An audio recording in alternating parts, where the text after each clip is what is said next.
다음 교재 350페이지에 있는 전기분 이익여금 처분계산서입니다. 이익여금 처분계산서. 일단 요 표 이제 개념부터 좀 이해를 하셔야 되는데, 개인 기업인 경우에 그 단기순이익이 이제 발생을 하죠. 수익 비용에서 단기순이익이 발생을 하면은 그 단기순이익 이익 난 게 전부 다 그 주인 개인 사장님 몫이 되는 거죠. 그래서 전부 다 자본금으로 반영이 됩니다. 자본금으로 반영이 돼서 그 지난주에 그 설명을 드렸었나요? 이렇게 표시가 되는 게 이게 개인기업 형태의 얘기예요. 이렇게 자본이 얼마 있었고 자본이 기초자본금이 30원 있었는데 손익계산서 하면은 이제 이렇게 이익이 이제 나왔죠. 그러면은 30원에서 단기순이익 50원 났으니까 전체 자본이 80원이 되는 겁니다. 그리고 그 중에서 단기순이익이 이제 50원 항목이 되는 거죠. 이게 기본적인 패턴이고, 개인 기업인 경우에는 계정 과목이 자본금 하나예요. 자본금 하나, 그래서 자본금이 30원에서 자본금이 80원으로 되는 겁니다. 그런데 주식회사인 경우에는 이게 약간 틀려져요. 어떻게 틀려지냐면은 계정 과목이 이렇게 이제 전체 총 자본이 80원인 거는 맞는데, 이 80원이 전부 다 자본금으로 표시되는 게 아니고, 자본금은 법정 자본금, 그래서 처음 주식 발행했을 때 액면 총액 있고요. 그래서 자본금, 자본잉여금, 이익잉여금 이렇게 구별이 됩니다.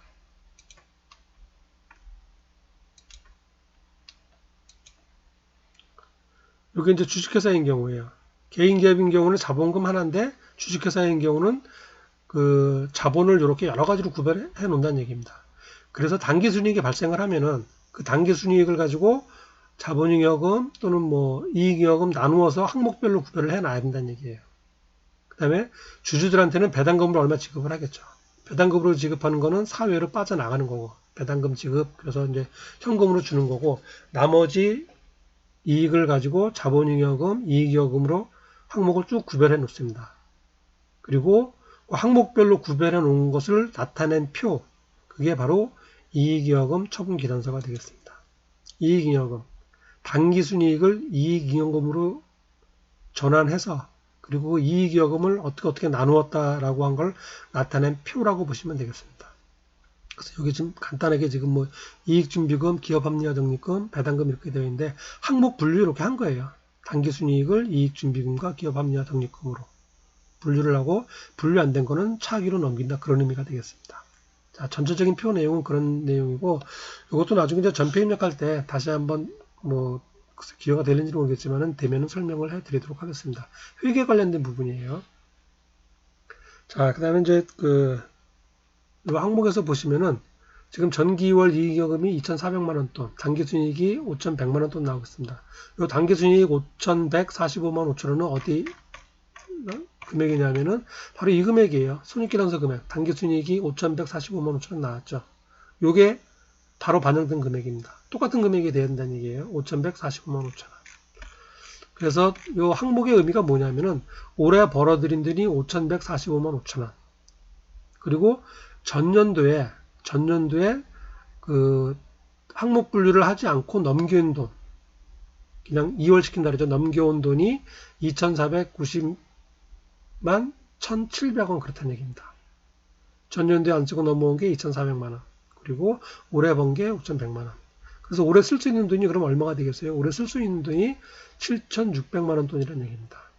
그 돈을 가지고 이렇게 쓰겠다는 얘기예요. 근데 여긴 지금 하나도 없이 제로로 해놨죠. 그러면은 올해 벌어들인 돈, 전년도에서 안 쓰고 넘어온 돈, 이걸 전체로 내년으로 넘기겠다는 그런 의미가 되는 겁니다. 지금 요 부분은 요거 전산력의 1급을 벗어나는 거기 때문에 이제 요건 회계처리를 안 해놓은 거고요. 그다음에 요거는 이제 차기율로 넘긴다는 얘기입니다. 그리고 단기 말에, 그러니까 올해 쓸 수 있는 돈이 얼마죠? 지금 7,600만 원이죠. 이 금액은 어디 있는 금액이냐면은 지금 7,600만 원 돈이었어요. 그 금액이 바로 요 금액입니다. 미처분익여금 7,600만 원. 여기 가로 열고 단기순이익 되어 있죠. 단기순이익 5,100만 원 돈. 요거 손익계산서 금액하고 똑같고요.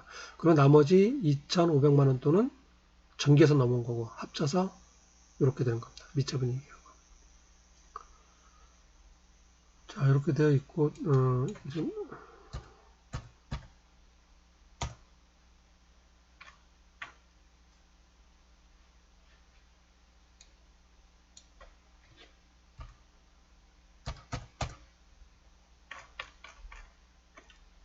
자, 어쨌든 이제 입력을 한번 해보도록 하겠습니다.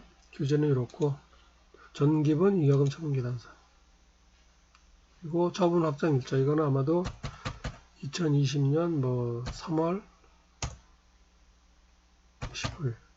주주총회일이에요. 주주총회에서 이제 확정을 짓게 되고, 규제에서는, 처분 확정일 없이 그냥 했네요. 없으니까 없는 거대로 그냥 하겠습니다. 그리고 자, 여기서 커서를 내려보면은 이렇게 조그맣게 변하는 게 있어요. 이때 내가 입력을 할 수 있다는 얘기입니다. 그리고 여기도 지금 단기순이익이 바로 와 있죠. 전기분 손익계산서에서 확정된 단기순이익 5,145만 5천이 자동으로 반영이 됐고요. 같은 금액이 돼야 된다는 얘기죠. 그리고 전기 2월 미처분 이익여금이 2,490만 1,700원. 그래서 미처분 이익여금이 7,635만 6,700원이 되는 겁니다. 이렇게 되면 입력이 끝난 거예요. 그리고 요 금액이 이렇게 처분돼야 되는데 지금 처분을 하나도 안 하는 걸로 다 0원으로 하고 전체 그냥 차기 이월한다고 했습니다. 자, 됐고요.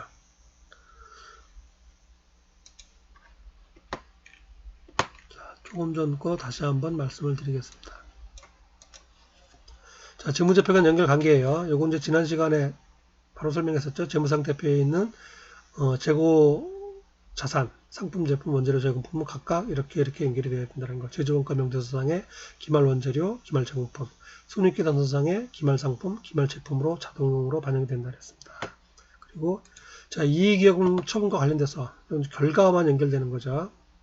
자, 제조원가 명세서에서 단기제품 제조원가가 산출이 돼요. 단기제품 제조원가. 이 금액이 어디로 반영이 되냐면은 손익계산서의 단기제품 제조원가로 반영이 됩니다. 매출원가의 한 항목이었었죠. 매출원가의 한 항목. 요거. 이렇게 반영이 됩니다. 그리고 손익계산서에서 단기순이익이 산출이 돼요. 이렇게 산출된 단기순이익은 이익여금 처분계산서상에 여기로 들어갔었죠. 요 올해 벌어들인 거. 전년도에 안 쓰고 넘어온 거. 그래서 올해 쓸 수 있는 돈이 얼마냐면은 350만원. 올해 쓸 수 있는 돈이 얼마냐면은 350만원. 이렇게 연결이 됩니다. 그리고 350만원을 가지고 이제 요건 이제 12월 31일이죠. 그러면은 3월 하순경에 주주총회를 개최를 합니다. 그리고 주주총회에서 어떻게 쓰겠다라고 결정을 하는 거예요. 확정을 하는 겁니다. 그러면 확정된 거에 의해서 3월 며칠 날 회계 처리를 하는 거죠. 우리 교재에서 처분한다는 게 이 부분이에요.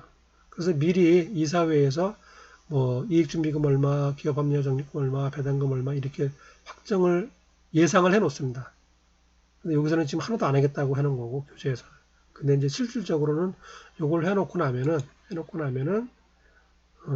그거를 이제 3월 하순경 주주총회에서 결정을 해서 하는 겁니다. 그럼 이제 3월 하순경에 결정될 때 그때 다시 회계 처리를 하고 그렇습니다. 자, 그렇게 연결이 되는 겁니다. 뭐 이익여금청계산서 조금 어려울 수는 있는데 어쨌든 이렇게 연결된다라고 하는 거 제조원가 명세서, 손익계산서, 이익여금 처분계산서, 재무상태표 이렇게 쭈루룩 연결이 되고 있고 여기는 이렇게 연결된다는 거. 서로 크로스로 연결이 되는 거죠. 자, 이렇게까지는 조금 기억을 하셔야 될 것 같습니다. 예. 그 다음에 교재 351쪽이에요. 351쪽 거래처별 초기 이월입니다. 거래처별 초기 이월. 자, 개념을 먼저 보시면은 상품이나 제품의 매매와 특정 계정 과목에 대하여 거래처별로 장부를 작성하고자 할 때 거래처별로 외상매출금 받을 때 어디 얼마 있겠죠. 외상매입금 하면은 외상매입금 갚을 때 어디 얼마 있겠죠. 거래처별 장부를 작성하고자 할 때 거래처별로 초기 2월 화면에서 계정 과목별로 관리대상 거래처와 정기말 잔액을 입력한다. 어디에 받을 돈 얼마, 어디에 줄 돈 얼마 그거 입력한다는 얘기예요. 그래서 이렇게 나오고 있고요. 요거는 직접 입력을 하면서 설명을 드리도록 하겠습니다. 교재 353쪽에 있는 문제예요. 외상매출금 중에서 미래상사한테 받을 돈이 얼마, 영테크 산업에서 받을 돈 얼마, 팔도전자에서 받을 돈 얼마 그 얘기입니다. 받으러옴 중에서 어디 받을 거 얼마, 지급보험 중에서 갚을 때 어디한테 갚아야 된다 얼마, 미지급금 갚을 거 얼마. 거래처별로 받을 돈, 줄 돈 확인해 놓는 것, 연결시켜 놓는 게 거래처별 초기 2월이 되겠습니다. 자, 같이 작업을 한번 해보겠습니다. 메뉴는 거래처별 초기 2월.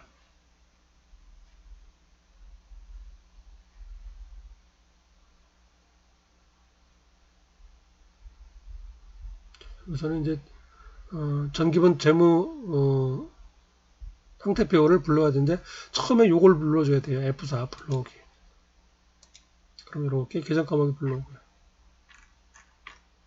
그리고 자, 외상 매출금이죠. 외상 매출금. 자, 여기서도 여러분들이 이제 F2 누르시면 됩니다. F2. F2를 누르시면 되고, 그럼 이렇게 이제 회사에 등록된 거래처들이 쭉 떠요. F2를 누르시면 되고요. 자, 그리고 외상 매출금 미래상사죠. 미래상사 얼마? 미래상사 확인하고. 금액이 얼마냐면은 1,600만원. 여기서 지금 거래처가 안 나오는 학생들은, 거래처가 안 나오는 거는 여기 거래처 등록이 되어 있어야 돼요. 여기 등록된 거래처만 나오는 겁니다. 지난 시간에 저희가 2개 이렇게 입력을 했었죠. 샘플로. 나머지는 제가 여기 추가로 입력을 이렇게 해놨습니다. 여러분도 당연히 거래처를 입력하신 다음에 작업을 하셔야 돼요.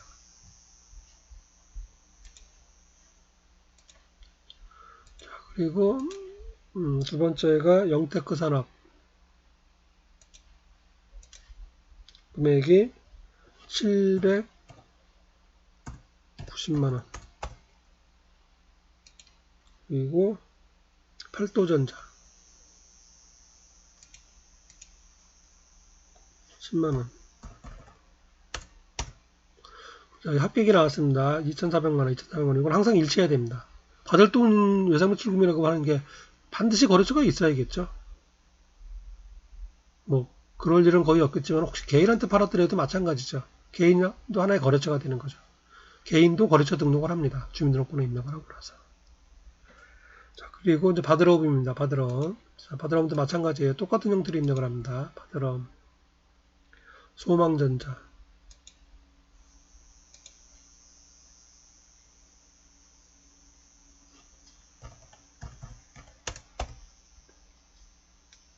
그리고 이재상 IT.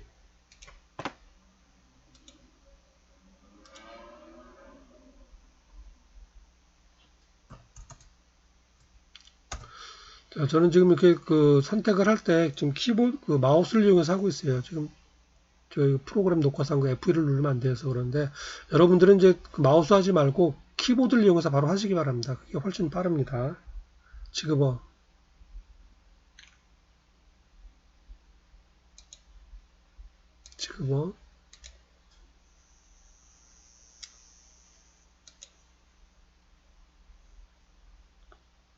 후이전자.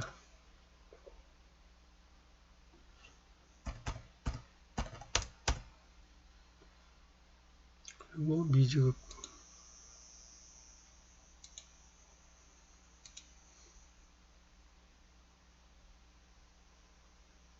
아이마트.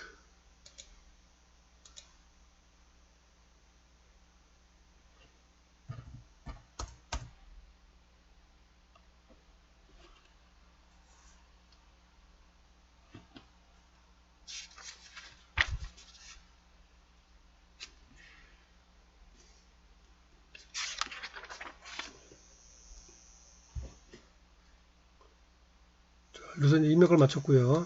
지금 교재에 보시면은 다른 자료는 이제 어음에 관련된 자료는 없어요. 지금 바드러움하고 지급어음 있었죠. 바드러움이 여기 있었고요. 자, 가만 보시면은 어음에 대해서는 이렇게 화면 하단처럼 어음 번호, 어음 금액 이런 것들이 나오고 있어요. 지금 이제 교육용에서는 지금 안 하고 있고, 지금 전산회계 1급 여기서는 지금 다른 이 어음 관리에 대한 이제 문제는 없는데 실무에서는 당연히 필요한 내용들입니다. 어음 번호, 어음 금액, 그다음에 발행일자, 만기일자, 어음 종류 등등 이제 입력하는 게 주요 내용이 되겠습니다. 이렇게 입력한 게 자금 일부에도 역시 반영이 되고요. 그래서 지금 이제 교육용이다 보니까 어음 관리에 대한 거는 별도로 입력하지 않고 그냥 총액만 입력하는 걸로 이렇게 되고 있습니다. 자, 그래서 전제 정기분 재무제표에 대한 입력이 다 끝났어요. 정기분 재무상태표, 정기분 손익계산서, 정기분 원가명세서, 정기분 이익금 처분계산서, 이익이익금 처분계산서죠. 거래처별 출기 2월. 자, 그리고 이제 마감후 2월이라고 하는 게 있습니다. 마감후 2월. 마감후 2월. 이거는 뭐냐면은 그 결산까지 다 끝나고 1월 1일부터 12월 30일까지 전표 입력 다 끝나고 12월 31일자 결산까지 다 끝나고 했을 때 하고 나서 이제 올 한 해의 회계 처리가 다 끝난 거죠. 2020년 회계 처리가 다 끝나고 내년도로 넘어가는 날이에요. 12월 31일 날. 그래서 내년도로 넘길 때 하는 게 마감후 2월입니다. 마감후 2월. 그래서 정기분 재무상태표 우리가 입력했던 거 했던 것들 다 체크해서 마감 실행하면은 자동으로 넘겨집니다. 옛날에는 당연히 이제 손으로 했겠죠. 2월 치선표도 작성되고 어떤 총기정보증 다 마감하고 했는데 그거는 이제 컴퓨터가 해준다는 얘기예요. 그래서 마감 후 2월 해주는 메뉴가 되겠고 저희는 당연히 이제 할 일이 없습니다. 이제 실무에서는 당연히 뭐 이것도 해야 되는 건데 저희는 이제 해당 사항이 없는 그런 메뉴가 되겠습니다. 자, 그래서 이제 오늘까지 지난주하고 오늘 뭐 이 시간 이번 주 다 끝난 건 아니지만은 기초정보관리 부분 하고요. 그다음에 전기분 재무제표 입력하는 것까지 했습니다. 기초정보관리하고 전기분 재무제표까지는 가만히 보시면은 교재에 있는 나와 있는 주어진 자료를 보고 입력하는 거였어요. 보고 입력만 하면 됐기 때문에 어려움이 별로 없었습니다. 여러분이 이제 계정 과목에 대한 이해만 조금 해주시면은 뭐 별로 어려움이 없었고 단지 조금 유념해야 될 거는 앞 시간하고 이번 시간 말씀드린 대로 이렇게 서로 연결관계에 있다라는 것. 재무상태표에 입력된 금액들이 제조원가명투자나 손익계산서로 이렇게 연결이 되고 그리고 각 표에서 산출될 금액들이 이렇게 연결돼서 서로 같아야 된다라고 하는 것. 요거는 기억을 하셔야 되겠습니다. 그래서 요 13번 슬라이드하고 14번 슬라이드는 여러분이 따로 화면상 캡처를 해놓든지 해서 요거는 되도록이면 책에다 적어 놓으시고 책에다 적어 놓는 게 좋을 것 같아요. 그게 기억하기가 좋습니다. 어차피 책만 봐야 되니까. 그래서 책에다가 옮겨 놓고 해서 좀 기억을 하시기 바라겠습니다.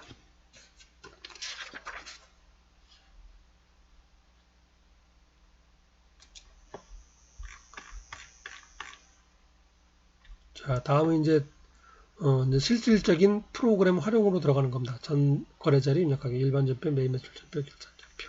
그래서 실질적으로 거래를 입력하는 거예요. 보시면은 이제 기초정보관리하고 전기분 재무제표가 프로그램 설치하고 나서 처음 한번 해주는 작업들이죠. 그리고 향후는 아마 작업할 일이 거의 발생하지 않을 거예요. 물론 이제 새로 거래처가 생기면은 이제 뭐 추가로 해줘야겠지만은 별로 손댈 일이 없을 겁니다. 그렇게 돼 있고 그리고 이제 지금부터 들어가는 게 바로 전표 입력이에요. 전표 입력이라고 하는 거는 거래를 입력한다는 얘기입니다. 거래를 전표 형태로 입력을 해서 전표 입력이라는 메뉴를 쓰고 있고요. 우리가 거래를 입력하는데 회계에서는 흔히 분계라고 얘기를 하죠. 분계. 차변, 대변 나누어서 몇 년도 몇 월 며칠 차변 계정 과목 얼마, 대변 계정 과목 얼마에서 입력하는 겁니다. 그거를 전표 입력이라고 그러고 여기서 보시면은 일반 전표 입력, 매입 매출 전표 입력 둘로 나눠 놓고 있어요. 그래서 부가가치세와 관련이 없는 거래는 일반 전표에다 입력을 하고 부가가치세와 관련이 있는 거래, 세금계산서를 보고 입력하는 거죠. 그거는 매입 매출 전표에다 입력을 합니다. 그리고 별도로 매입 매출 전표에다 입력을 하고 나서 요즘은 이제 전부 다 그 전자세금계산서를 발급하고 있어요. 회사는 뭐 필수사항이고. 그렇기 때문에 이제 전자세금계산서 발행할 때 입력하는 메뉴를 별도 하나로 두고 있습니다. 그래서 1월 1일부터 12월 31일까지 주로 작업하는 곳이 이 부분이 되겠고 가장 많이 쓰는 게 일반 전표 입력, 매입 매출 전표 입력이 되겠죠. 그래서 프로그램에서도 메뉴로 가장 앞에다 갖다 놓고 있습니다. 자, 이렇게 되면 이제 뭐 이 프로그램 다루는 건 뭐 90% 이상 끝났다고 보시면 돼요. 그렇게 되고 나머지 부분들은 지금 여기 장부관리라고 되어 있는데 자동으로 작성되는 메뉴들이에요. 전표 입력하면은 장부들 자동으로 작성이 됩니다.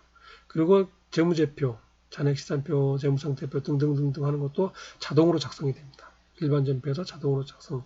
그런데 물론 이제 결산자료 입력을 내가 금액은 몇 가지 입력을 해줘야 돼요. 근데 금액만 입력하면은 자동으로 작성. 그리고 요거는 별도 메뉴입니다. 지금 여기 전표 입력, 뭐 기초정보관리, 전기분 재무제표, 뭐 결산 이런 것들은 서로 연결이 되어 있어요. 연동이 되어 있는데 요 고정자산 감가상각하고 자금관리 요거는 연동되어 있는 게 아닙니다. 그건 별도로 그냥 고정자산을 계산하기 위해서 입력하는 메뉴가 되겠고요. 감가상각 계산하기 위해서 별도로 입력하는 메뉴가 되겠고 요거는 회계장부들의 하나예요. 회계장부인데 개인기업인 경우는 자금관리 부분이 중요하기 때문에 별도로 이렇게 메뉴를 만들어 놓고 분류시켜 놓은 겁니다. 회계장부 중에 하나라고 보시면 돼요. 받으러 현황, 지급원 현황, 그 다음에 격리일부, 예적금 현황. 이것도 전표 입력에서 자동으로 반영되는 메뉴가 되겠습니다. 그리고 데이터 관리는 이제 그 컴퓨터 프로그램에 관련된 거고요. 데이터 백업하는 거, 한꺼번에 뭐 코드를 바꾸든가 뭐 기술을 바꾸든가 뭐 하는 것들. 저희 뭐 교육용에서는 해당 사항이 없다고 보시면 되겠습니다. 그리고 뭐 오른쪽 같은 경우는 실무에서는 굉장히 도움이 되겠죠. 작업하다가 내가 지금 한국전지에서 작업을 하고 있는데 다른 회사로 작업을 할 거예요. 그럴 때 바꿔주는 게 이거 뭐 회사 변경 메뉴가 됩니다. 또 우리는 지금 회사를 하나밖에 등록을 안 해놨기 때문에 없는데 세무서 사무실에서 여러 개의 회사를 놓고 작업을 하죠. 그럴 때는 바로바로 바꿔줘야 되기 때문에 이런 메뉴가 있다라고 보시면 되겠습니다. 이제 뭐 기수 바꾸는 거고요. 이것도 이제 실무에서는 많이 필요하겠죠. 자, 이렇게 되고 지금 2교시도 바로 지금 그 전표 입력 들어가기가 좀 그러니까 잠깐 쉬었다가 3교시 들어가도록 하겠습니다.